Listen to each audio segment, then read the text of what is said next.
You're listening to Murder Not Murdering with Erin, and Autumn, a true crime podcast about murder and murdering. but we are not murderers.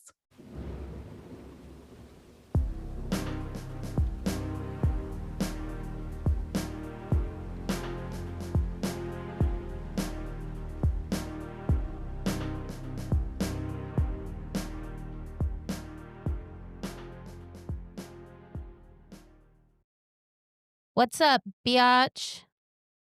That was so lovely. I feel so warm and welcome. I feel like I say the same thing every time, so I thought I'd mix it up a little. It was very lovely. It makes me so happy. Hey, everybody. Hey, murder biatches. Maybe that's not a thing. Hey, everyone. Welcome back to Murder Not Murdering with Erin and Autumn. Autumn. That's her. It's me. The seasonal person in your life. Yep. You do have a name that is a season, so I am the Ireland in your life. Boom. I feel like Killian's a little bit more Irish. My name literally means Ireland. That's the literal debatable. that's the literal translation. Let's Google this shit. Do you really What not know does- that? Erin go No. bra. Erin go bra. Erin, they literally talk about the What Isle of Erin. does Erin mean? I'll wait. She's It literally right. means, yeah. I know what my own name is. God. I mean, I don't fucking know what my name would be in a different language. I don't know. I don't know that either. So here we are. There we go. Anyways, if you would like to Google Do Autumn's you name, know what Erin go bra means? duh. Do you Tell know me. that wait a minute, Autumn. Tell On me. this no, listen, on this very podcast, we have had this conversation before. Well, I don't remember it, so tell me what it means. Because I told you that people used to say it to me during St. Patrick's Day, and instead of Erin go bra, they'd say Erin go braless, which is fucking stupid, mind you. It's like calling someone a four eyes or whatever. It's like a dumb insult. Anyway, it also could mean green. Your name can also mean green water, and that one's less cool. Yeah. But Erin go bra is like Ireland forever, essentially. Yes. It Good job. mean- You've passed yeah. that test too. Just so you know, the name autumn is derived from the Latin word autumnus, which means fall season. Sweet. You symbolize transition, change, and natural beauty. That's debatable. Anywho. Yeah, delete all of this. Anyway. Yeah, it's all gone. Now that we know what our names mean, we can move on to murders. Great. Just what the doctor ordered. Literally. Just so you know, Autumn's on drugs right now. Let's clarify what drugs are. Sudafed. There it is. And Gatorade. Crack is whack. Crack is whack. I had to show him my ID to get the Sudafed. Well, that's because they're worried you're going to cook with it. I mean, who's going to cook with one freaking box of Sudafed? Don't you need more? I don't fucking know. Why would I know? Jesus, Autumn. You live in Seattle. I felt like you would know. Do you know what this is? This is a Tim question. This is a Tim question. Dear Timothy, can you please tell us? No, we're not going to text him, and we're not Googling anything else. Tim, I tried to text you and she wouldn't let me. We can ask Tim, and he will let us know. Although I don't know why he would know that either. But I was just about to say, why would Tim know how much Sudafed there needs to be to cook meth? Okay. Oh my God. Well, anyway, Autumn's on drugs today, and I am sorry for whatever may transpire. I am excited. I changed my case last night. Oh. and rewrote it after watching a TV show. Yeah, I'm crazy. But I decided I was gonna do this one that didn't really have enough substantial evidence for me. You know how sometimes you'll just start digging in and then it just didn't go enough for me. You know what I mean? I get it. So I decided to change it to an uber famous case Shit. that you'll know. I think a lot of people know this one, but I do a deep dive. So enjoy. And I go first this time. You're welcome. Everyone should know that if I start snoring, it's not because her story is boring. I'm really sick. And I'm trying to breathe. I'm not asleep. Debatable. Hey, I'll just yell something random in the middle of my maybe case she'll just to edit see if it you're out so awake. no one will ever know. No, I'll be awake. My What if breathing I is hard. edit in snoring and then they'll think you've been snoring the whole episode? I mean, you could. I That'd be a lot of totes could. work. That's true, and I don't have the energy for that. Ain't I nobody was got about to time for say, that. ain't nobody got time for that. Alrighty. I'm gonna jump into my case because, I don't feel like talking to Autumn. That's fair. Oh, she almost did a solo episode. I guess she's trying to get her dreams to come true still. JK, I'm dropping Autumn. This is your notice. Oh, great. Autumn's on drugs, you I guys. just I got can't fired I can't do this from my anymore. own podcast that we co-do together. Actually, this is an intervention. Oh, shit. No more Sudafed and no more Gatorade. You're cut No, off. that's it. Dehydrate, bitch. Fine, I'll take Alka-Seltzer instead. JK. They don't ID me for that. Well, that's good to know. Good. Anyway, let's Okay. go. Erin, go bra. Ireland forever. Here goes a case that takes place in Texas. Okay. Are Couldn't be further from Ireland. Anyway, you I'm ready? ready. I'm Okay. born Are you ready. awake? Awake for now. Awake Okay. for now. This case is called Candy's Land: Sex, Glamour, and Murder. Is this Tori Spelling's mother? It is not. I read her book. It was called Candyland. Are you ready? I'm ready. Listen, Sudafed is a hell of a drug. Here we go. Yeah, I'm ready. It's the mid-60s. Candace Candy Mossler is the epitome of glamour and extravagance. She is one of the most recognized socialites in Houston. She was beautiful, charming, had blonde hair, mesmerizing blue eyes, a shapely figure, the envy of women, and coveted by men. She had an ease about her and a smile that could fill a room, even light one up. She's gonna die. Well, you're gonna have to listen to find out. Only people that light up a room die.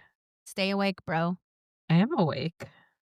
She was known for her grand entrances and her magnificent parties. She would descend gracefully down a circular staircase of her 3-story mansion located in River Oaks, one of the wealthiest neighborhoods. The 28-room home would be the backdrop for countless fundraisers, local charities, and arts. Famous musicians, which included Chuck Berry, would perform on a stage set up on the back lawn near the tennis court and the steam-heated pool. She would always look incredible: stilettos, diamonds, and elegant designer dresses. She was married to a wealthy financier named Jacques Mossler. Jacques Mossler was 25 years older than Candy. He was distinguished looking with silver hair. He wasn't always attending Candy's parties because he preferred to spend his time in Miami, where 3 of his banks were situated. Between the 2 of them, they had 10 children, some from previous marriages, and they adopted 4 together. They loved their children and their blended family. In June 1964, when Candy and 4 of her children happened to be visiting Jacques that week, staying at his luxury oceanfront apartment on Key Biscayne, the kids enjoyed playing on the beach. But Candy said she wasn't feeling well. She went to a hospital 4 times to be treated for what she described as nagging migraine headaches. On the last of those trips, which took place in the early morning hours of June 30th, she brought along her children to the hospital. She stopped at a hotel to mail some letters, then took the kids to a diner for hamburgers. At the hospital, she received an injection to ease the headache, and at roughly 4:30 a.m., she and the children returned back to the apartment. When they walked inside, Jacques was lying on the living room floor, wrapped in a blanket. He had been bludgeoned over the head with a blunt object and stabbed 39 times in and around the heart and lungs with a long-bladed knife. This was a frenzied and violent attack. The Miami News headline screamed, "Millionaire banker slain on Key Biscayne." Headlines blared in Houston. Because Candy claimed that Jacques' wallet was empty and several $100 bills were missing, along with her gold and diamond wristwatch, detectives from the Dade County Sheriff's Department initially speculated that Jacques may have been killed by a burglar. But Candy also suggested to them that her husband had made plenty of enemies over the years, from rival bankers to disgruntled ex-employees and resentful customers who had vehicles or appliances repossessed by his companies. Then she revealed she had been told that during his trips to Florida, Jacques sometimes visited young men he had met on the beach near his apartment.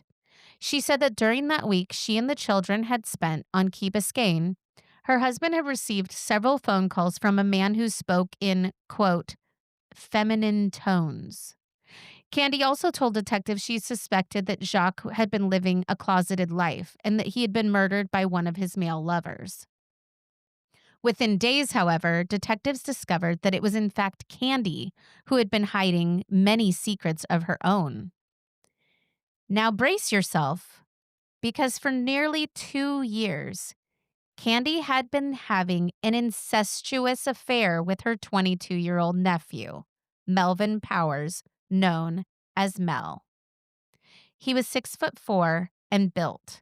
He had high cheekbones, dark eyes, and black hair. He and Candy had written each other impassioned love letters. They had trysts at the mansion, the family's ranch just southwest of Houston, and the Mosslers' Galveston Beach house.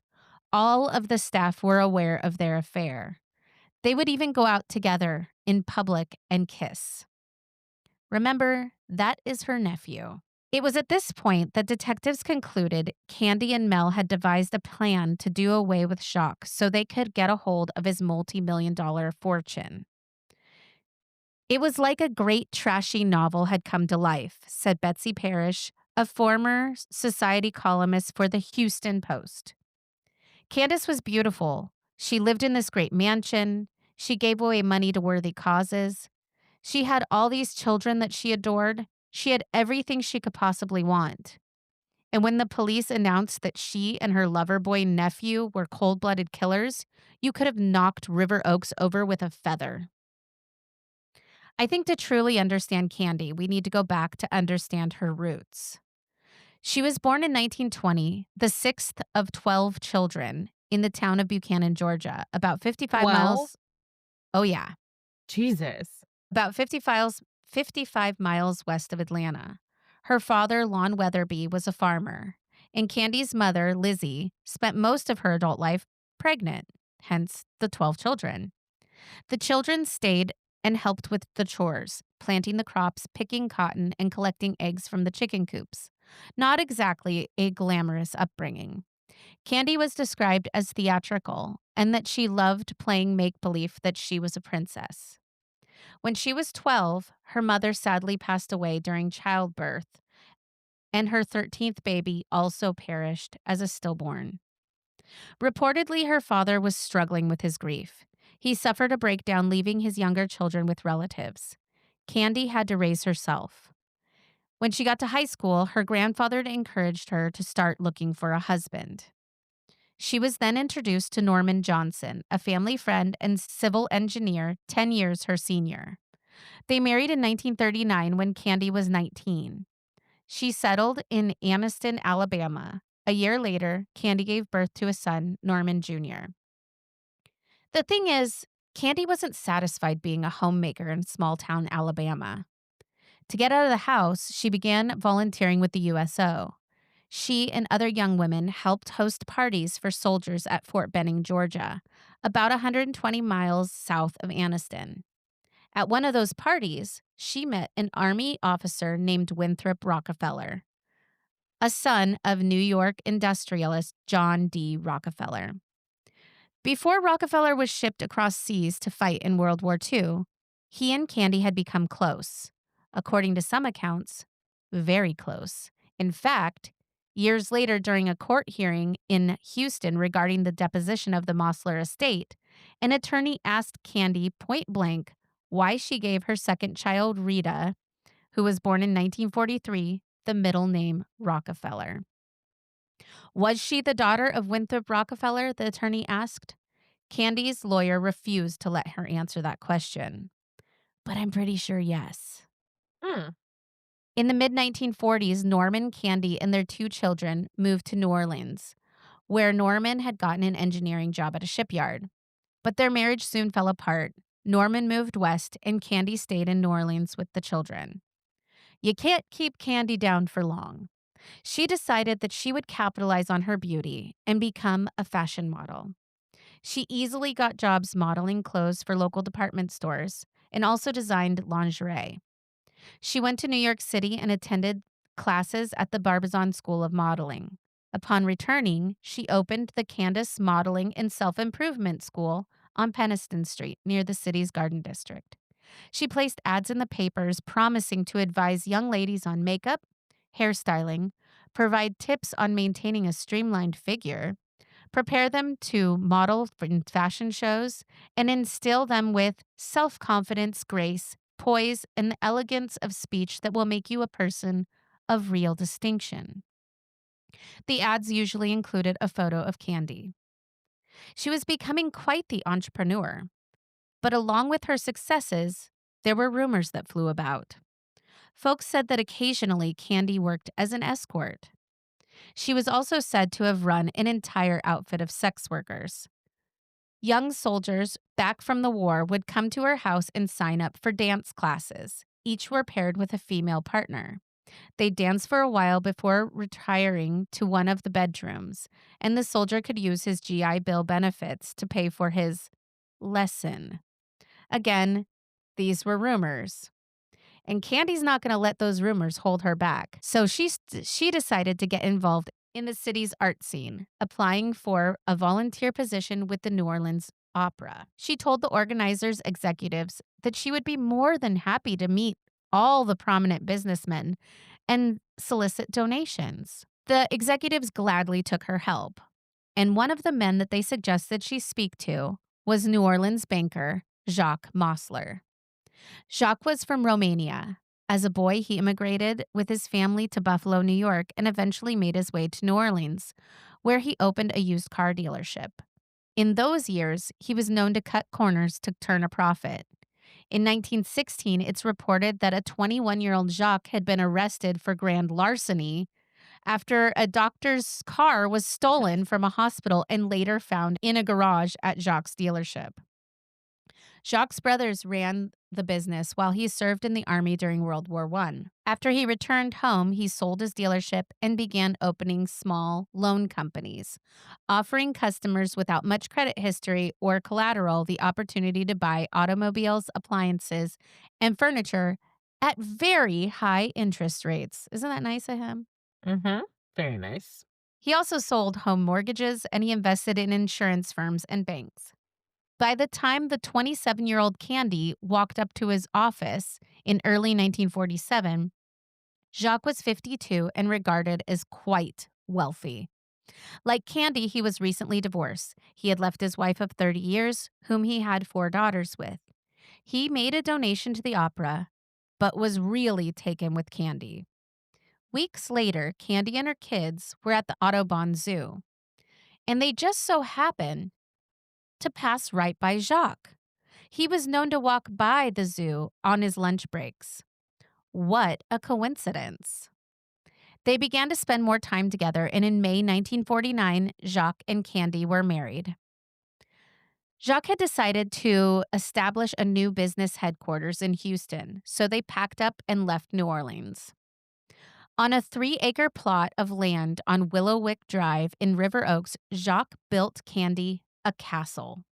A 3-story red brick mansion staffed with maids, cooks, butlers, gardeners, handymen, and a chauffeur. Next to the Oh. house, and next to the house was just a little, 7-car garage filled with luxury cars. Wow, okay. Candy took no time establishing herself in society. She began donating and hosting charities, throwing lavish affairs. None of us knew anything about her, said Joan Schnitzer, a longtime Houston socialite and philanthropist who attended a couple of Candy's parties. But as far as we could tell, she didn't have a mean bone in her body. She was fun and flirty. All she had to do was touch an older gentleman on the arm and say, "I really love your tie." And you could just see them melt. Her philanthropy often went above and beyond, and that squashed those pesky rumors that followed her from time to time as a supposed escort in New Orleans. She volunteered at multiple hospitals. She took a special interest in the Houston Boys Club, donating $15,000 to build bathhouses for the kids at the youth center's pool.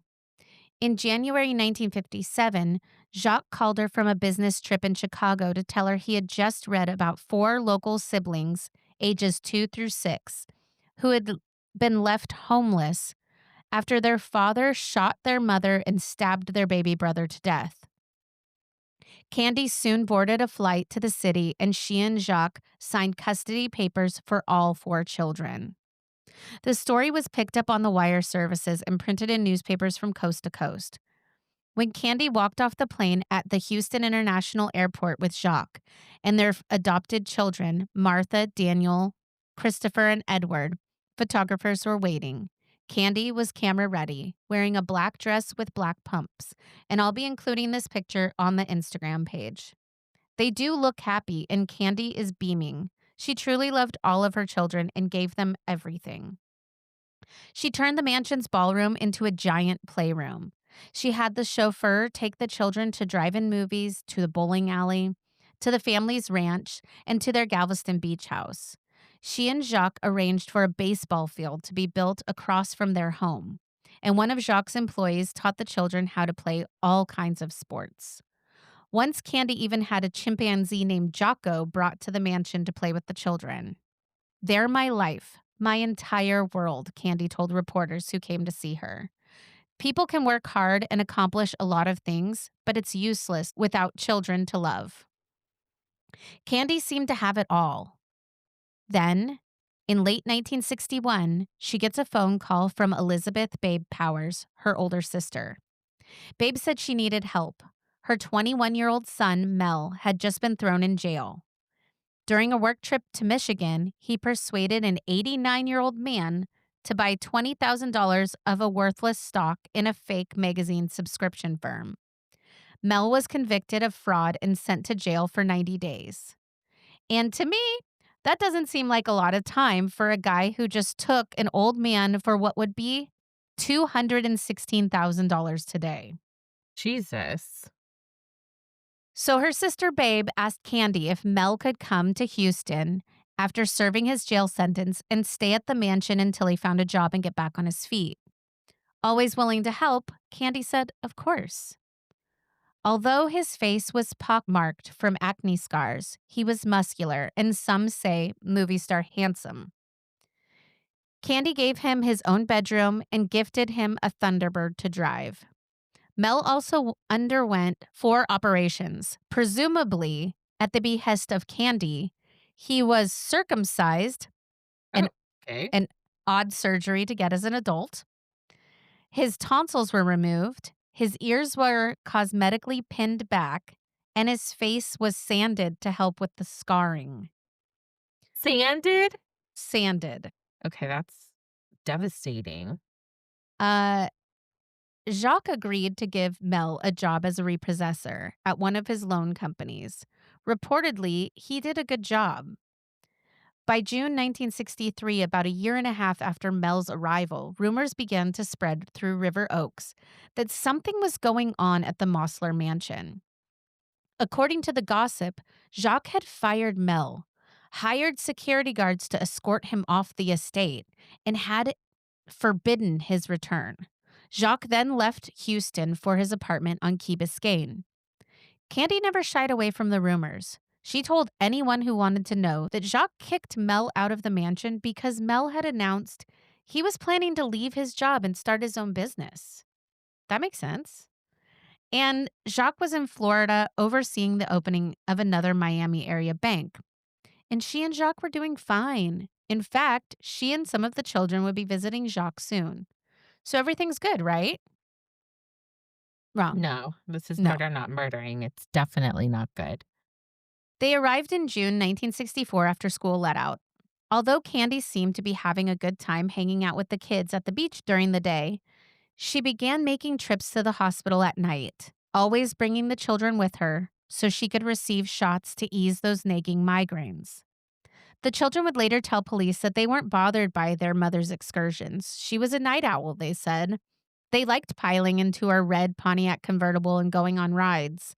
It wasn't until they returned to the apartment on June 30th and heard their mother's gasps that they realized something was terribly, terribly wrong. When Jacques was bludgeoned and stabbed 39 times, the detectives really had their jobs cut out for them. In the meantime, as the heiress to Jacques' fortune, Candy was estimated to be worth at least $7 million. In today's money, that's roughly $76 million. That's a hefty sum. Mm-hmm. At Jacques' funeral in Miami, she sat in the front row, surrounded by her children, and quietly wept. Afterward, she and the kids flew to Washington, D.C., where Jacques was laid to rest at Arlington National Cemetery. After learning that Jacques had actually kicked Mel out of the mansion after a member of the household staff had spotted him and Candy canoodling, detectives started to dig. They discovered that on the afternoon of June 29th, Mel arrived at the Houston airport, purchased a one-way ticket to Miami. A flight attendant said that Mel was carrying a briefcase as his only luggage. After he arrived in Miami, he was seen at the Stuffed Shirt Lounge at the Holiday Inn, not far from Jacques' apartment. He went to the bar several times. When he returned around 1 a.m., closing time, he ordered a double scotch. By the time Candy had called the police to report the murder, Mel was back at the Miami airport purchasing a one-way ticket back to Houston. Detectives flew to Houston immediately to interview him. He swore he had been in Houston the night of Jacques' murder. He had gone to see a movie, he said, though he couldn't recall the name of the movie or the theater where he had seen it. He was arrested and charged with capital murder because, duh. You were identified on the plane and in a bar in Miami, and we know that you purchased these tickets. So, yeah, you're not fooling anybody, Mel. Mm-hmm. While searching Mel's office, the detectives found a photo of Mel and Candy sitting close together at a nightclub. Then they came across a couple of letters that Candy had written to Mel. My darling, the image of your face is before me. I can almost feel your face against mine. I could not think of my life without you. I love you. I need you. I long for you. Totally how an aunt would write her nephew. Yeah, Yeah, okay. I will say the incest part of this is a little rough. Yeah, that is repulsive. Anyway, during this time, Candy had sequestered herself inside St. Luke's Hospital, where she claimed to be suffering from what her doctor described as nervous strain. 2 private security guards sat outside her room. At one point, she did let newspaper reporters gather around her bed for an impromptu press conference. She was wearing a pink nightgown. Her eyes were swollen from crying. Oh, pooh, she exclaimed when the reporter asked whether or not she thought Mel had murdered her husband. That's the most ridiculous thing I had ever heard. If an atomic bomb were to fall, Mel would have been the first one to drag Jacques and the children out of the wreckage. Okay. She also added that the idea of her and Mel having an affair was absurd. They had been with a group of friends when that nightclub photo was taken, she said, and the letters the detectives found? She explained that's the way she writes all of her friends and her close family. Autumn, in the nearly over 20 years that we've been friends, I have never written you and said, I long for you. Just Oh, saying. don't lie. Remember those books that we used to have in high school where we passed back and forth? You were always telling me you loved me and I you long longed for and me. I long for you. Yeah, that no, that does that's all ringing bells now. So don't pretend. Mhm. Thank God we're not blood related though. That we Yikes. know of. Okay. When asked if she thought she should be arrested, she said, "How?" Now, I will say Candy's got quite an ego. This is what she says. How can something like that happen in this country? I don't know how they can do this. I guess some people would cast reflections on Jesus Christ himself. You're kind of comparing yourself to Jesus, babes. This is not a good look. Anyway, for the next year, while the detectives worked on the case, Candy spent much of her time with her children and their governess in Minnesota, where she rented adjoining apartments and made appointments at the Mayo Clinic to treat her migraines. She stayed mostly quiet, only giving one interview to the Miami Herald investigative reporter named Gene Miller, telling him that Jacques had become unstable in the last months of his life and that he had been receiving love letters on pink stationery from a man who had also tried to blackmail him for $75,000. She did maintain through all of it that she deeply loved Jacques and probably his $76 million. Just saying. Yeah, I'm sure that was a huge factor. In June 1965, she traveled with her children to the Arlington National Cemetery, the first anniversary of Jacques' death. They knelt by Jacques' grave and placed roses beside his tombstone.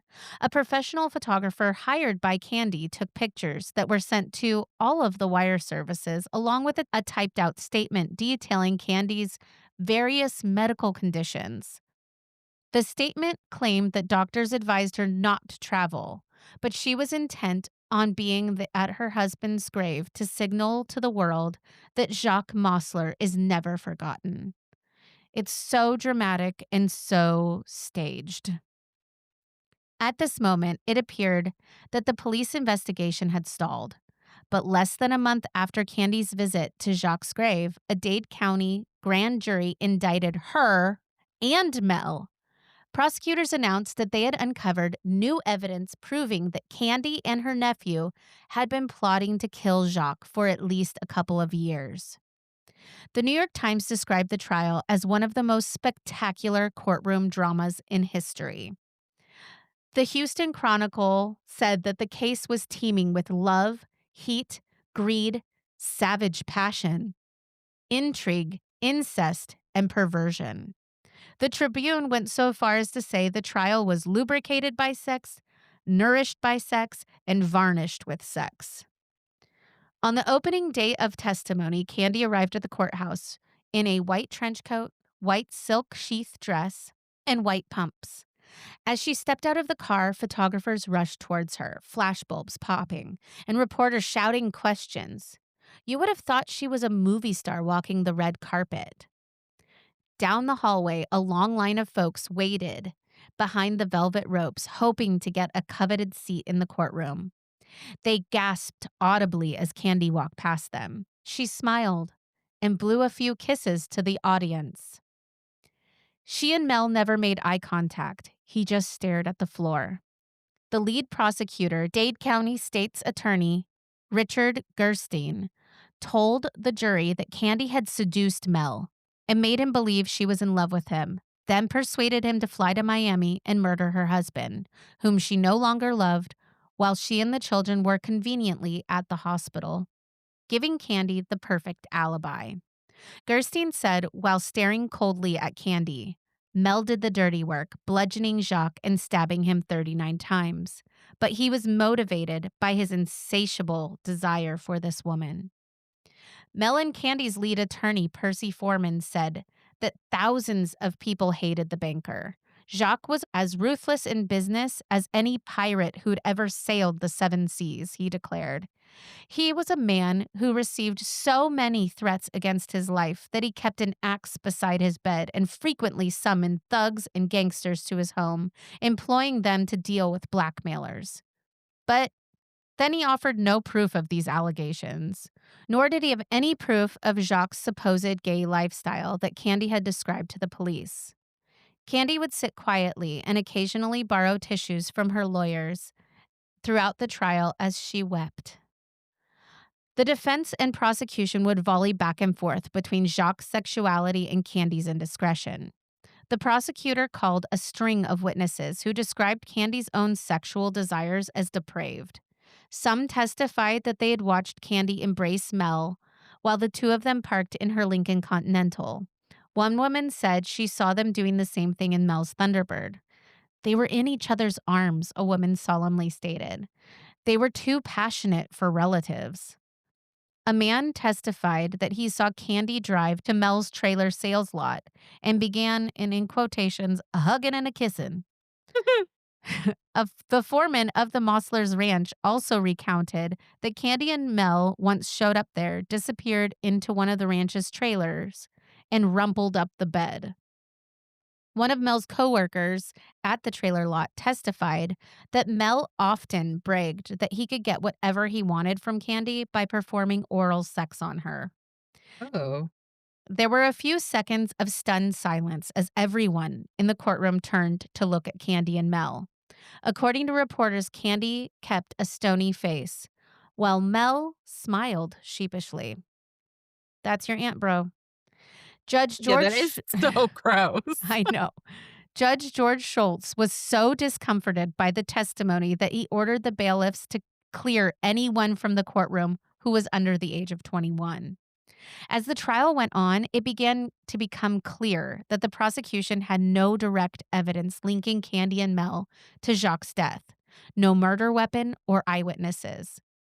A fingerprint expert did testify that Mel's palm print was identified on the kitchen counter in Jacques' apartment, but there was no way to say for certain when Mel had left that print. The only thing they had now was pretty interesting. They said that Dade County Sheriff's detectives had interviewed at least 5 men who claimed that Candy and Mel had hired them to kill Jacques. However, there weren't any direct links, and most of the people were deemed untrustworthy sources. But I still think it did happen. That's my opinion. On March 3rd, both sides rested and closing arguments began. During his 62-minute summation, Gerstein leaned into Candy again, calling her the mastermind and manipulator of the entire scheme. He said Candy realized the only way she could have control of the fortune from Jacques was to eliminate him from the face of the earth. Shit. But Gerstein could not compete with Percy Foreman's intense closing statements. Autumn. The defense attorney began his final argument by saying, "I will now make a few brief remarks." And then he proceeded to speak for 5 hours with 3 intermissions. He quoted Shakespeare, Wordsworth, H.G. Wells, Buddha, and Jesus. And he referred to Mel as that innocent boy and Candy as that sweet little woman. When he finally came to the end of his speech, he told the jury to look at Candy, who was clutching a bouquet of flowers. "Let him among you without sin cast the first stone." Then the attorney quietly took his seat. After 3 days of deliberation, the jurors returned to the courtroom with their verdict. When the jury foreman announced that Mel and Candy were not guilty, Mel leaned back in his chair and whispered, "Beautiful." Candy convulsed into sobs. Later, in a back hallway, she kissed all 12 jurors. "Thank you," she said. "Thank you for my children." And one juror, himself in tears, said, "God bless you, ma'am." Candy and Mel left the courtroom together in an open convertible in front of many cameras. There's a picture of them seeming to lovingly gaze into each other's eyes as they drove away with their lawyers. And that'll be on the Instagram. Only 10 days after the verdict was announced, a paperback book about Candy was published and shipped to stores across the country. A New York film company announced their plans for a major motion picture about the whole thing. Upon hearing this news, the mayor of Miami gave interviews saying he'd be happy to be cast in the film, probably playing the role of the judge. I don't know why, but there it is. Candy told reporters she had no desire to have a movie made about her, and she said she was ready to move on from what she described as that unfortunate Miami episode. She had to build an 8-foot stone wall around her home in Houston because tourists would flock there. But she was quickly cast out of society. Most believed she did have an affair with her nephew and was complicit in the murder. But Candy was not done. In fact, she would begin to focus on running her business that she inherited from her husband. As the new chairman of the board of Jacques Bank Holding Company, she attended all the monthly director meetings accompanied by her financial advisor. She oversaw the construction of another bank in Miami.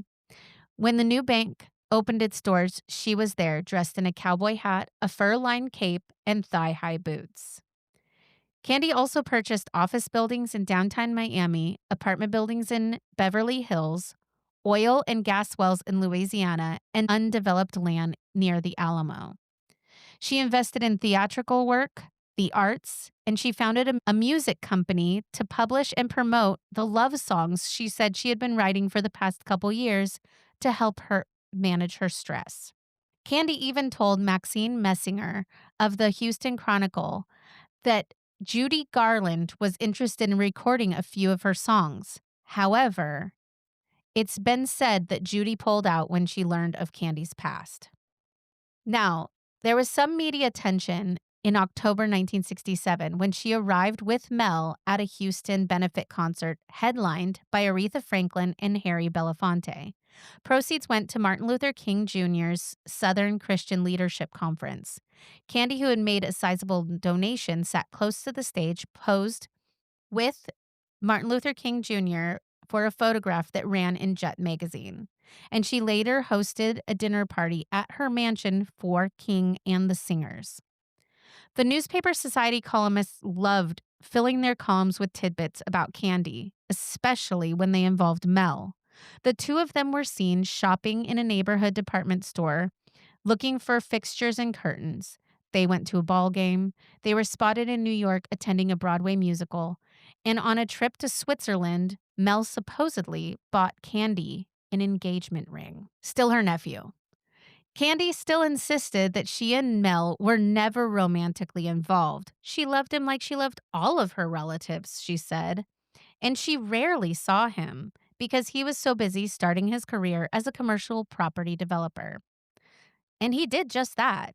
There were rumors that he and Candy were plagued by jealousy and that Mel would frequently cheat on her. His aunt. Still grosses me out.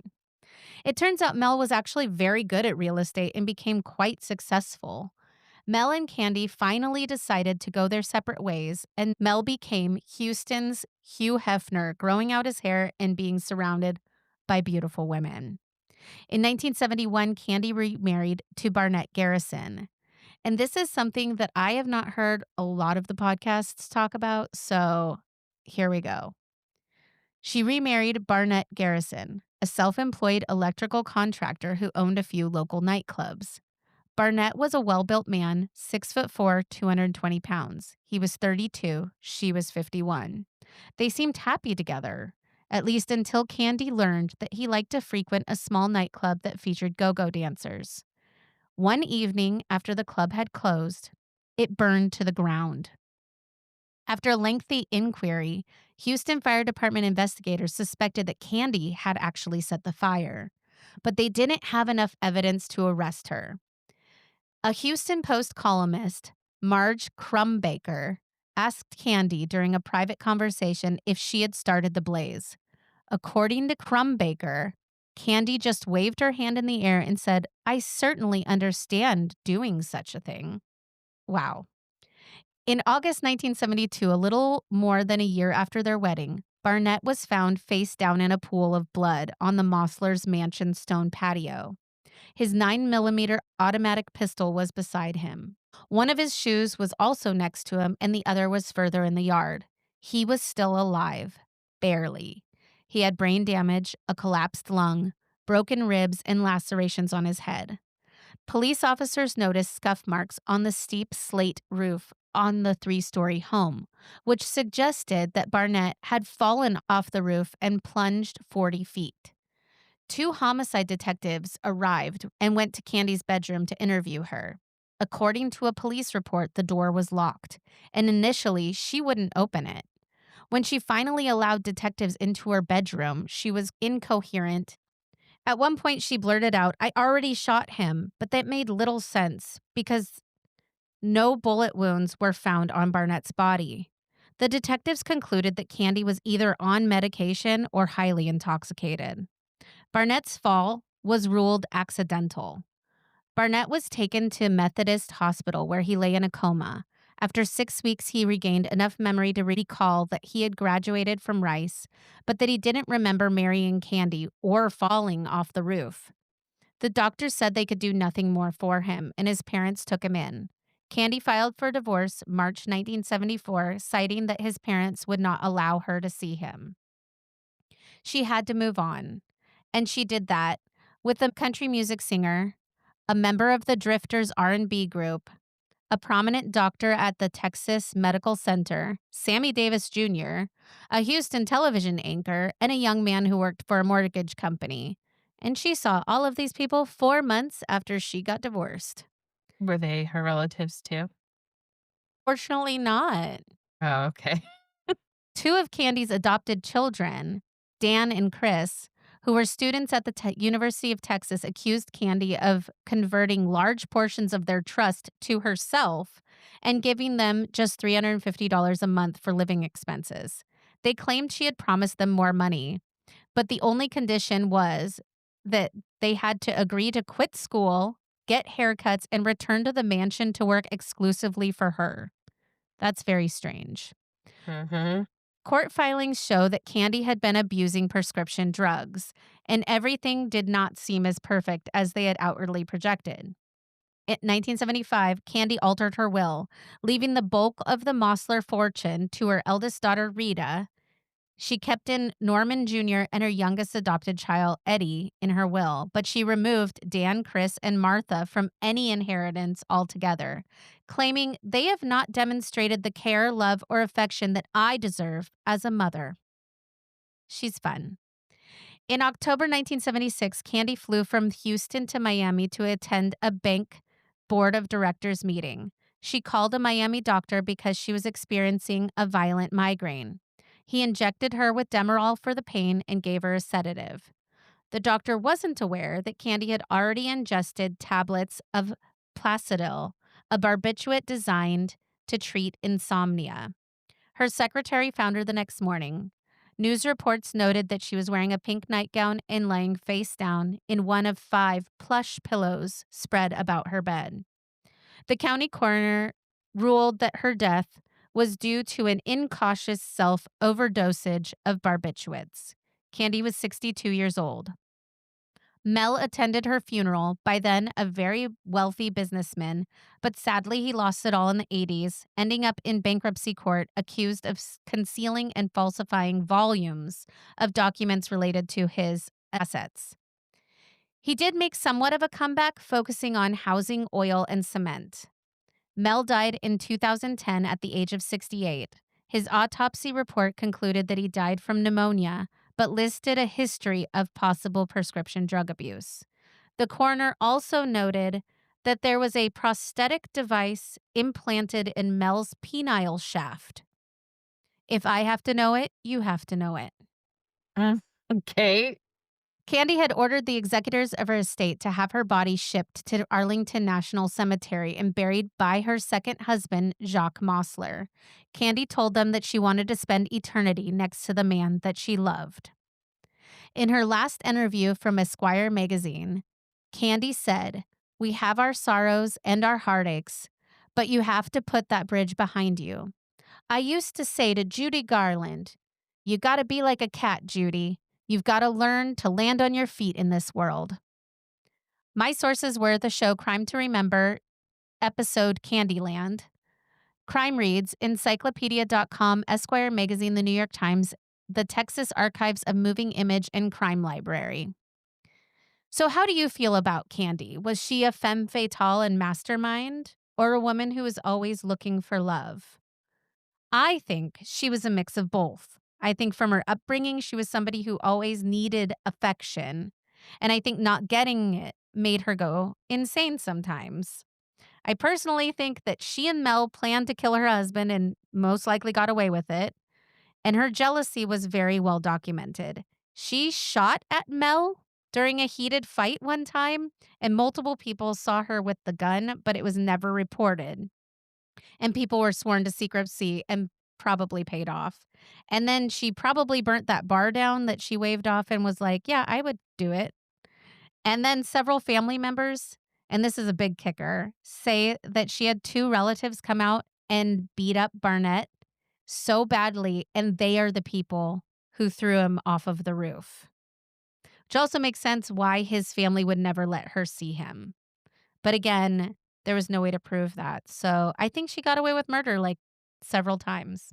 I think she was disgusting pervert. Yeah. And then there's the incest part. Yeah, I can't get past that. I feel like that's like the biggest part, and that's repulsive.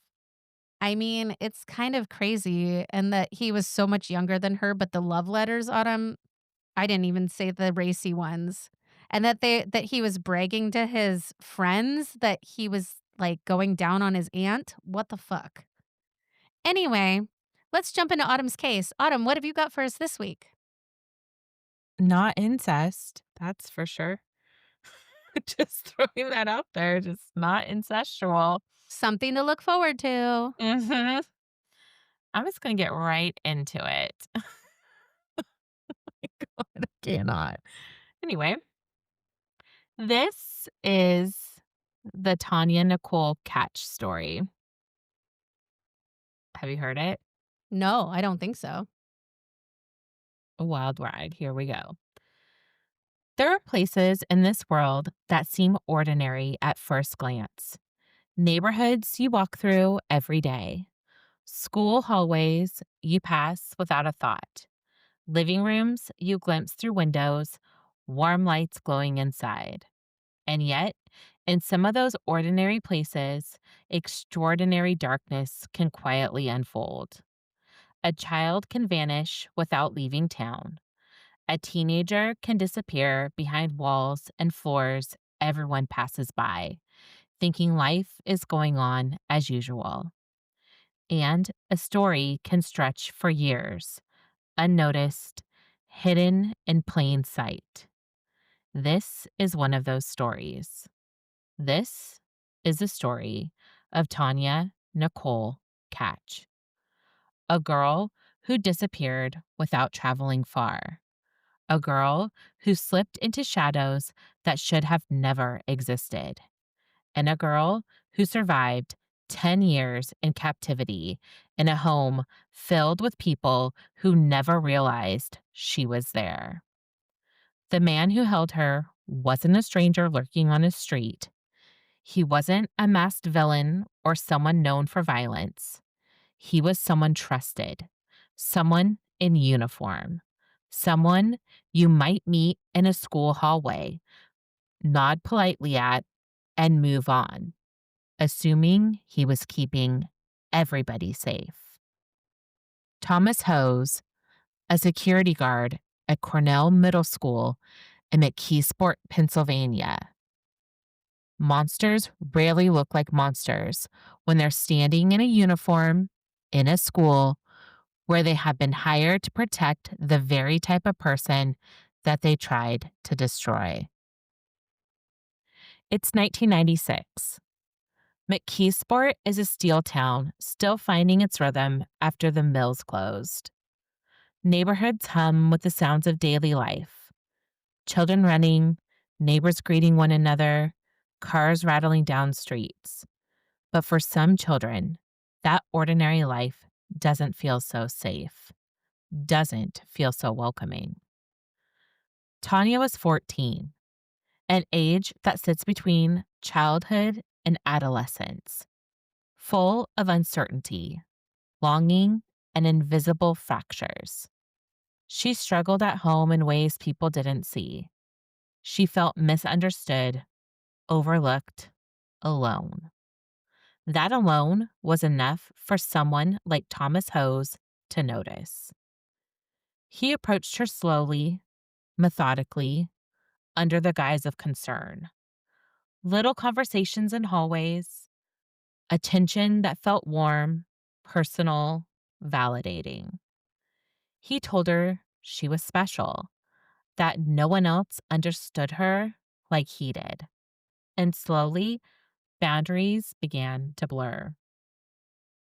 She's at that precious age, caught between wanting independence and craving guidance, between feeling invisible and yearning to be seen. He doesn't approach like a predator in a horror story. He approaches like someone who seems to understand.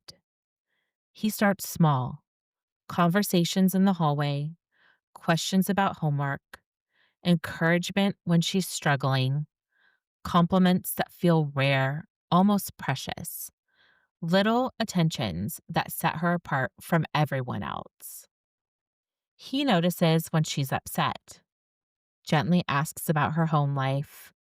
He remembers details she casually mentions, the dog she likes, a joke she told, a book she enjoys. He repeats them later. He remembers her birthday. He remembers the little things. Slowly, he becomes the adult who seems to listen when no one else does. He doesn't pull her aside in front of others. He creates moments alone, subtle moments that feel innocent, helping with a locker, walking her to the nurse, pulling her aside to talk about her day. He presents it as care, concern, protection, Grooming. grooming. That's exactly what this is. And for a child who feels unseen, that attention can feel like warmth, like a rescue. He isolates her psychologically before he isolates her physically. He tells her the world is unsafe. He says her family doesn't really understand her. Only he truly sees her. Only he truly knows her. He praises her intelligence, her uniqueness, the things no one else seems to notice. I hate this. And in time, the moments escalate. A hand linger here, a touch there, a whispered suggestion, a kiss when she's caught skipping class, The framed hell? framed as affection, framed as secret intimacy. He's repulsive. Yeah. Each step is deliberate and precise. Each step feels like choice. Each step erodes the boundaries she once knew, the lines between safety and danger. By the time he convinces her to run away, Tanya doesn't see herself as kidnapped. She sees herself as leaving with someone who understands her, someone who sees the parts of her that everyone else It's ignores. like Stockholm syndrome. hmm The grooming isn't just manipulation of rules, it's manipulation of trust, of perception, of identity. He rewrites her reality so that captivity feels like care, so that control feels like attention. And that's how a 14-year-old can walk into a trap, set carefully by a master manipulator, betrayed by someone she should be able to trust, someone who had convinced her she was safe with him. I feel like this is like such a common story. You'll see. It's Oh. not common. No, but I mean, like the grooming is what I'm The talking about. grooming is unfortunately very common, yes, especially since she had not the best home life and No, and relationship with her parents, and so she was a he knew perfect that. target. He preyed on Yeah. her. Yeah, she was a perfect target for him. By the time Thomas had spent months slowly building trust, Tanya didn't see danger in his words. She saw attention, understanding, someone who cared. He told her about a special place where they could talk, away from the prying eyes of teachers, classmates, even her family.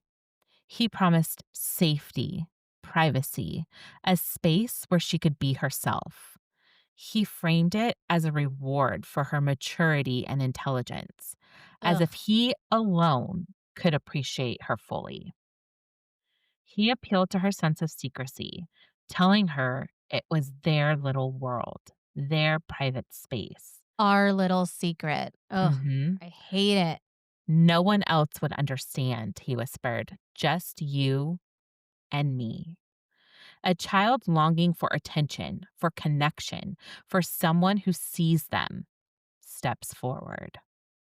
One day, he suggested she come to his house. Not forcibly, not even urgently, just casually, as if it were normal, as if it were safe. A detour after school, a promise of talking, of understanding, of being seen. He painted it as an adventure, a reward, a secret that would make her special. He built it slowly, so when she agreed, she felt like a willing participant, a choice she was making.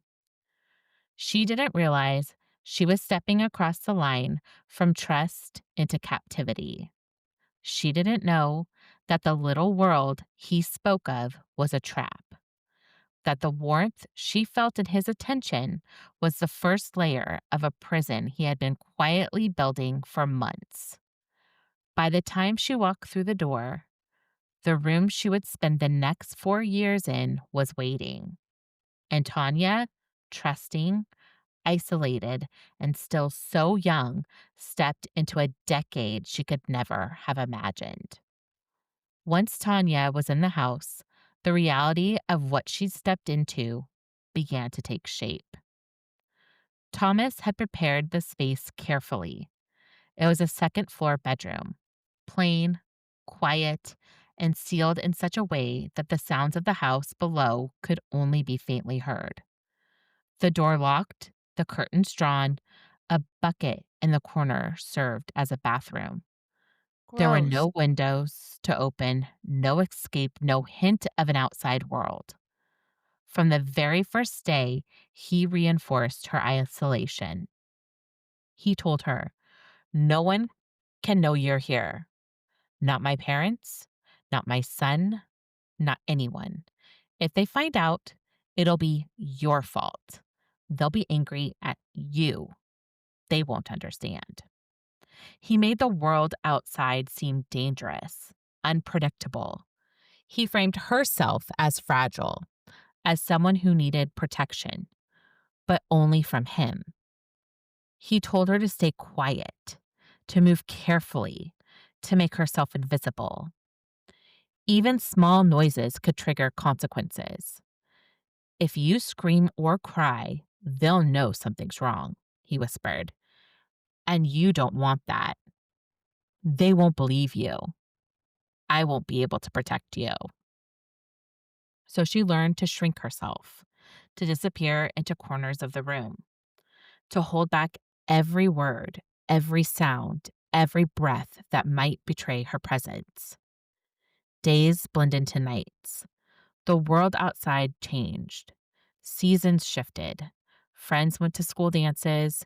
Holidays came and went. And Tanya was trapped in a room that grew smaller with every passing year. She was 14, then 15, then 16. The psychological weight was as oppressive as the walls themselves. She couldn't tell anyone what was happening, couldn't ask for help. Thomas told her she would be punished if she tried. He reinforced that the outside world wouldn't believe her, that she had no allies, that he was her only option, her only safety. And in So that that this is her silence, only normal. this is all she She knows at doesn't this. know anything different. Yeah.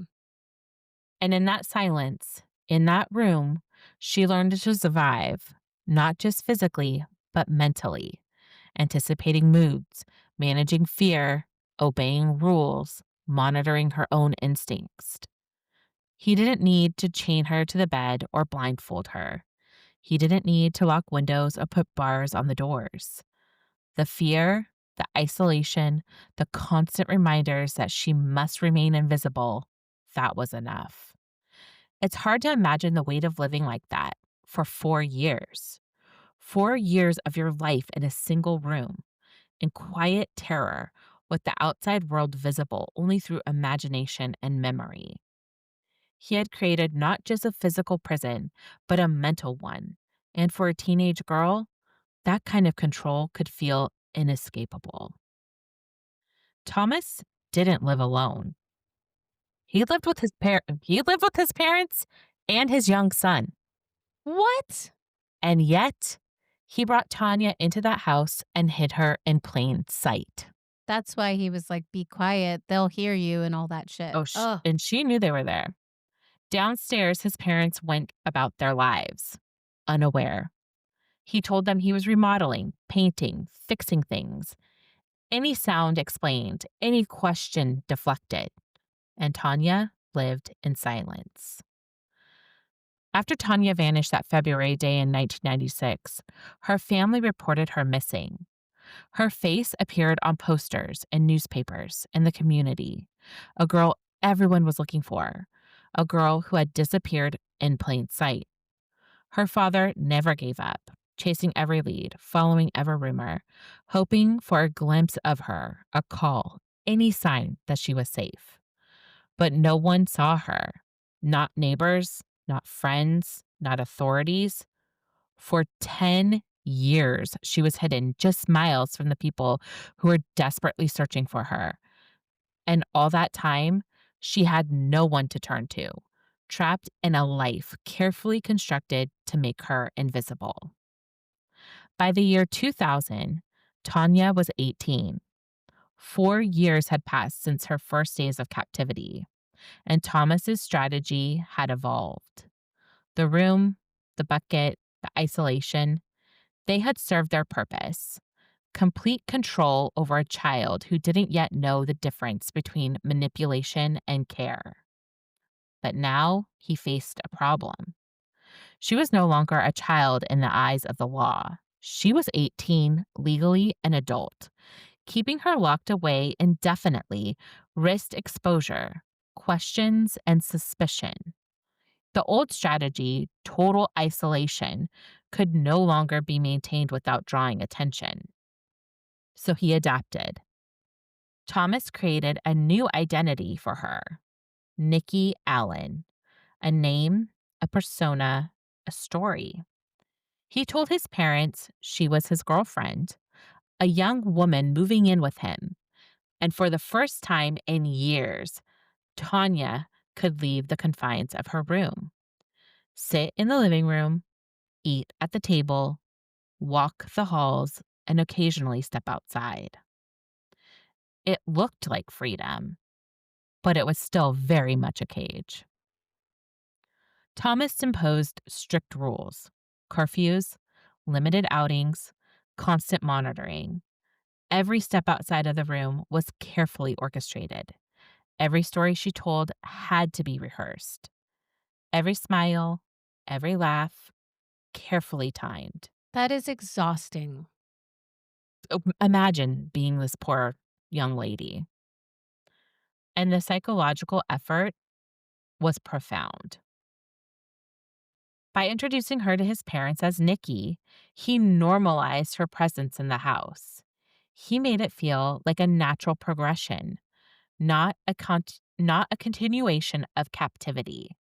She had a name, a life, a semblance of autonomy, but it was an autonomy entirely dictated by him. He told her it was time to grow up, to learn responsibility, to see how the world worked. But all the while, he framed it in a way that reinforced dependence on him. If you step out of line, they'll see who you really are, he whispered. Only I can protect you.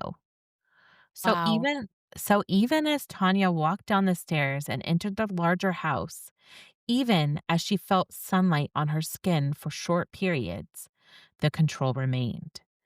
It was a softer cage, but a cage nonetheless. And in that soft cage, she began to notice differences. She noticed other young women living lives that were normal, free. She noticed her own reflection, wondering how she had ended up in a story that no one else could see. The creation of Nikki Allen wasn't a concession. It wasn't kindness. It was the next level of manipulation. A new identity, a new layer of control, a slow reintroduction to a world he still owned. Small moments, tiny observations. Other girls her age walking, talking, laughing. Relationships that looked normal, independence, choice, freedom. The sun felt different on her skin, even in brief moments outside. She began to realize that what she had with Tom was not love, not a normal relationship, not anything healthy. It was abuse, manipulation, control, and the realization was the first step toward freedom. By 2006, Tanya had spent a decade living in the shadows of Thomas's control. Even with the Nikki Allen identity, even with the small freedoms allowed by Thomas, she remained cautious. Every person outside the house was a potential threat. Every interaction was a test. Every smile could hide danger.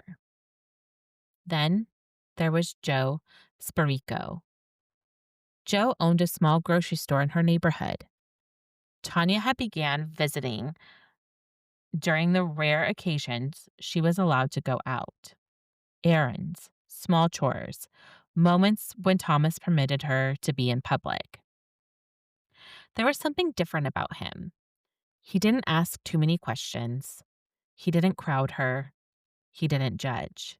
He listened, not just with words, but with presence. He remembered her favorite candy, the way she laughed at little jokes, and he treated her like a person, not an object, not a secret. She began to go there more frequently.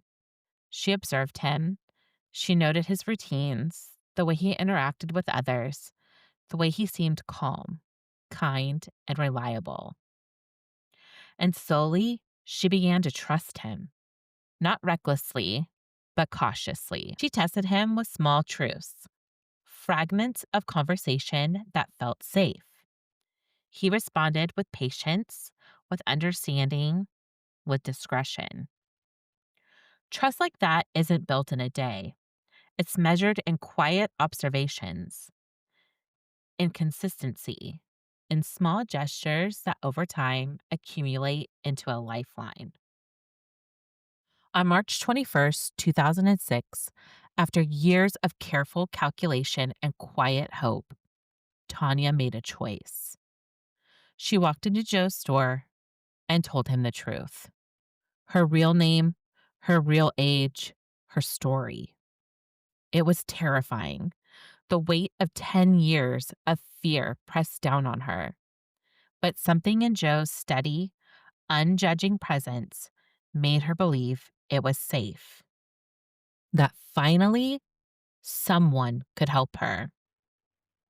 He didn't hesitate. He called the police immediately.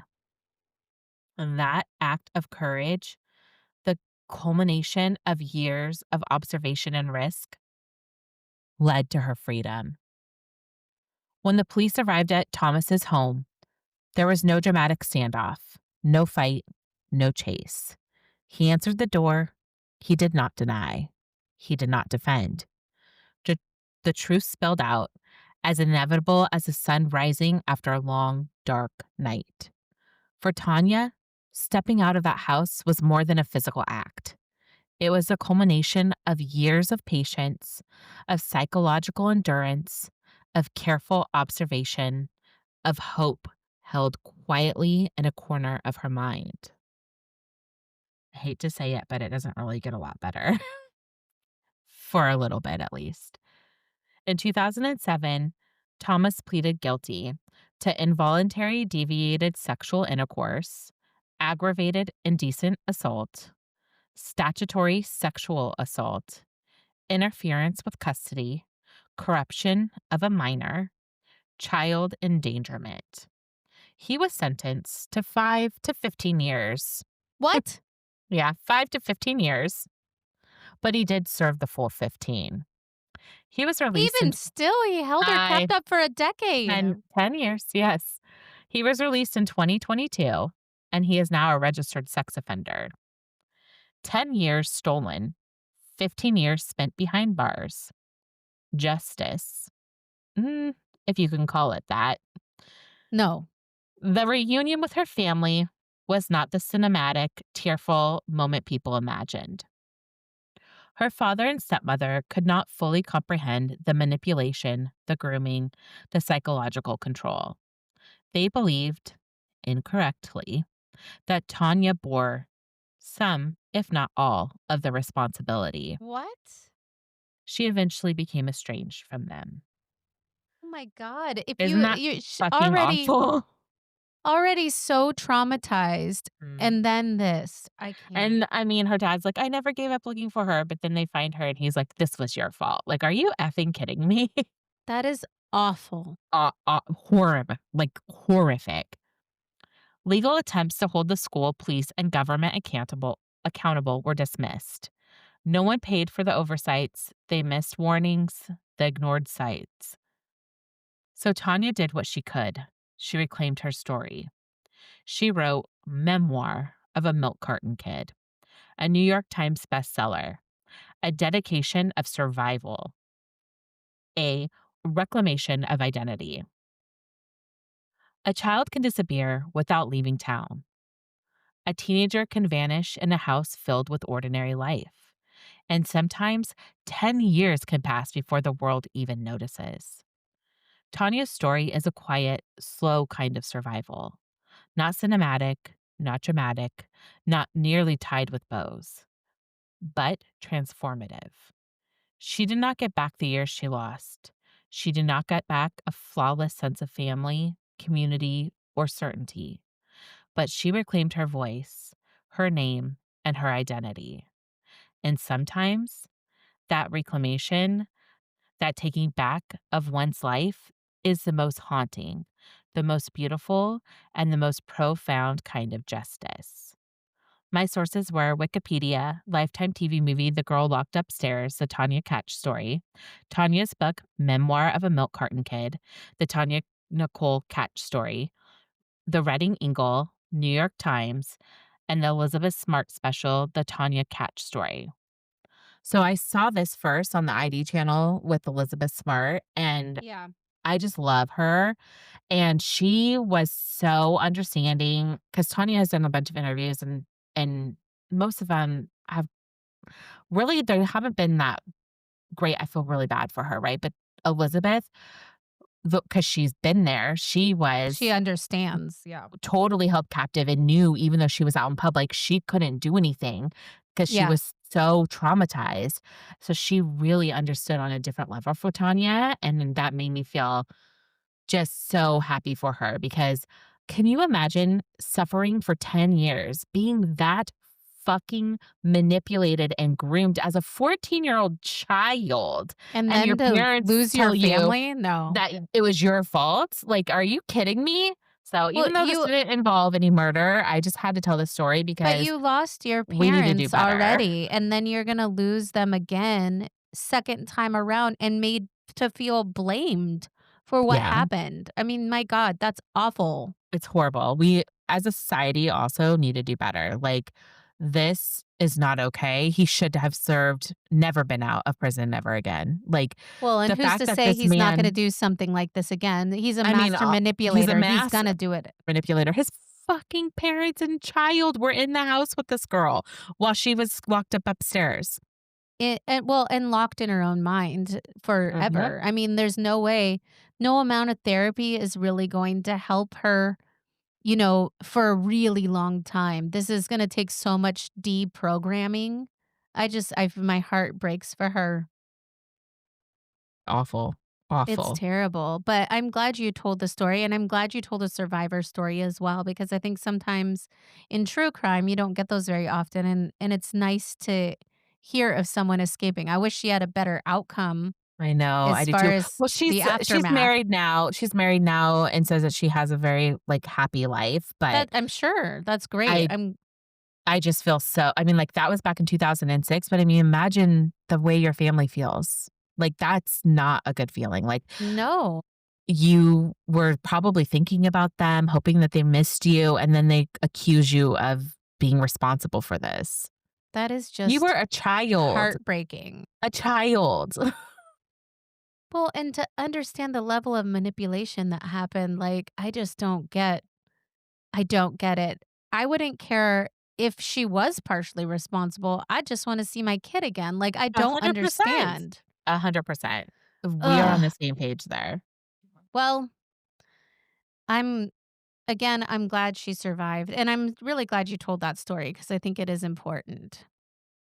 I do too. Like, we just need to have our eyes always I mean, someone someone had to have seen how friendly that security officer was with her. You know what I mean? Like, there should have been Yeah, it should have been people should noted have that said the something. There should have someone familiarity was too yes, much. yes, something and she was so close for oh my gosh, But it if he just was breaks trying my to heart. isolate her and he was trying to, Mhm. like, make her think, like, "Don't tell anybody," and she probably Yeah. felt important being part of a secret. Yes, You I'm know what I sure she mean? did. Exactly. I mean, that was part of the grooming. He wanted her to Yes. feel that way. Exactly, exactly. So it was yeah. Sick, sick Ugh. man. Well, those were 2 really disgusting, sick Yes, they episodes really for were. you. Yes. All about manipulation, and mine had Mm. incest, so we're really winning to this week. Yes, we are.